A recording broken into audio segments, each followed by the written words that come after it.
Welcome to the Real News Network. I'm Paul Jay in Baltimore, and we're continuing our series with Eve Engler, the author of the book, The Ugly Canadian, Stephen Harper's Foreign Policy. And Eve now joins us again from Vancouver. Thanks for joining us, Eve. Thanks for having me. So as I explained in the first segment, we're working our way through different aspects of Prime Minister Harper's foreign policy. And today we're going to talk about Canadian mining. So Eve, why don't you pick up from there? Canada's, I guess, one of the, if not the leading mining nation in the world globally. And also is extensively involved in some of the most controversial mining. Yeah, Canada is far and away the biggest mining country in the world. Something like 70% of world mining companies are listed on Canadian stock exchanges. From 2002 to 2011, Canadian mining investment abroad went from $30 billion to $210 billion. And it's an important element in the more rightward shift in Canadian foreign policy, because so much of Canadian mining investment abroad is dependent upon extreme free market capitalism. And those Canadian investments throughout Africa is really intimately tied to the rise of the structural adjustment programs in the 1980s and 1990s and the opening up of natural resource sector in those countries to foreign investment.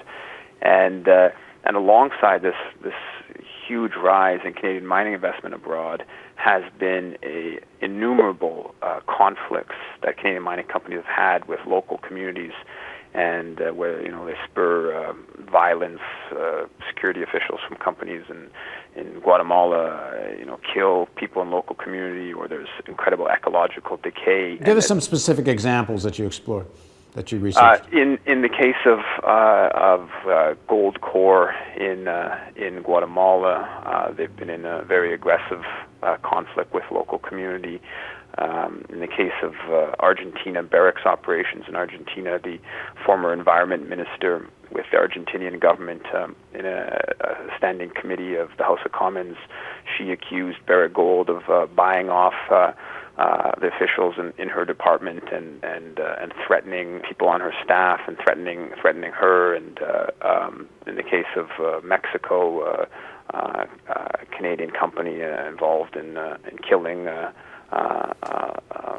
people in the community. At this point, really, you can pick any country in the global south, and there's an example of a Canadian-run mine that has spurred social conflict. Well, tell us the story of Canadian mining in the Congo. In the case of the Congo, there's more than $3 billion in Canadian mining investment in the Congo. There's a number of different kind of horror stories.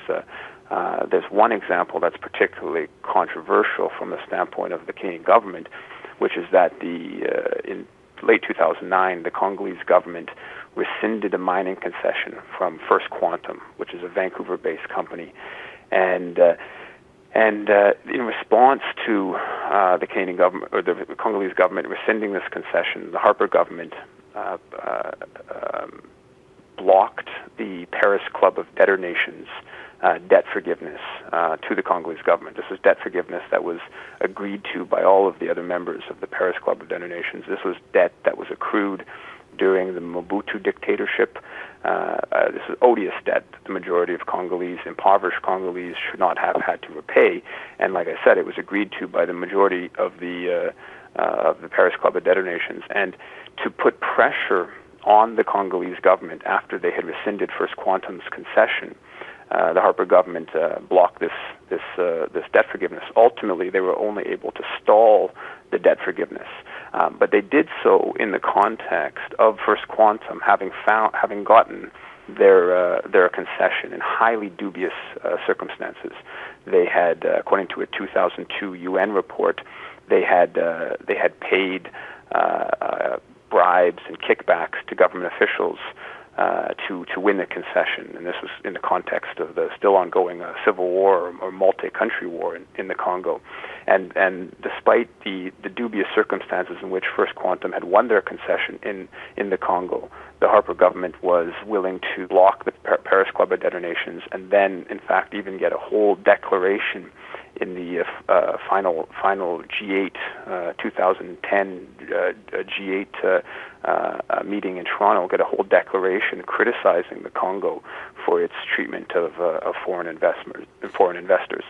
So the Harper government has really aggressively lobbied for Canadian mining companies, no matter what the circumstances of those Canadian mining companies are in the local community. Well, the Harper government would probably argue that that's their job, to help defend Canadian business interests abroad.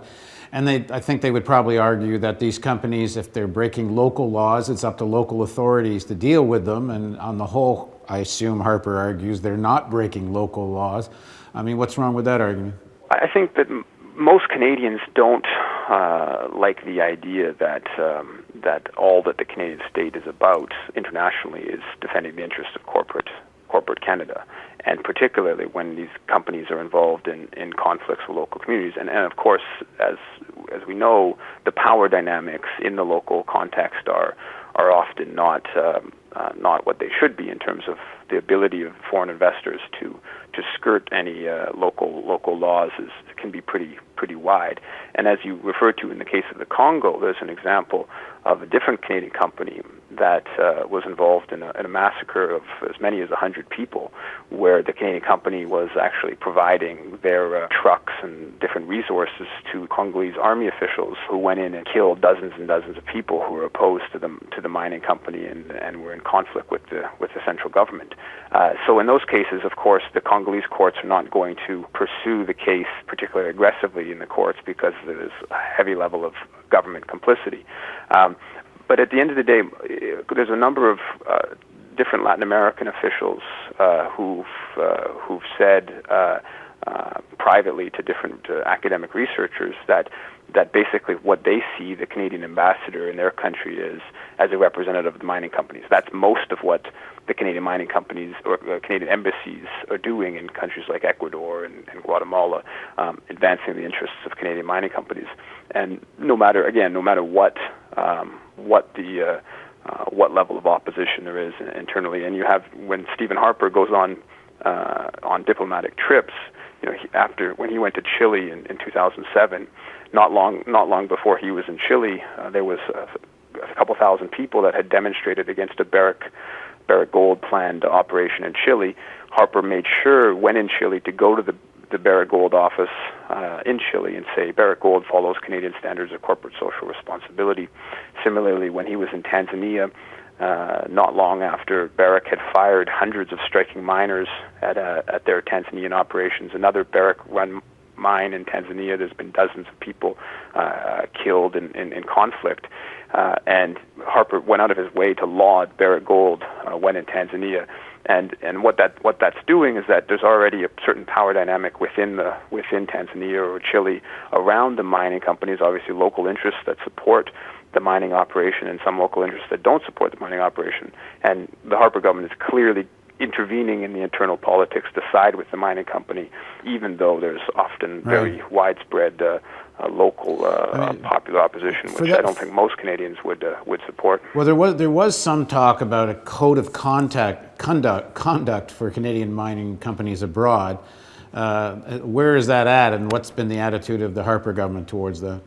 Bill C-300, which was a private member's bill put forward by a Liberal member of Parliament, was voted down mostly because all the Conservatives MPs voted against it.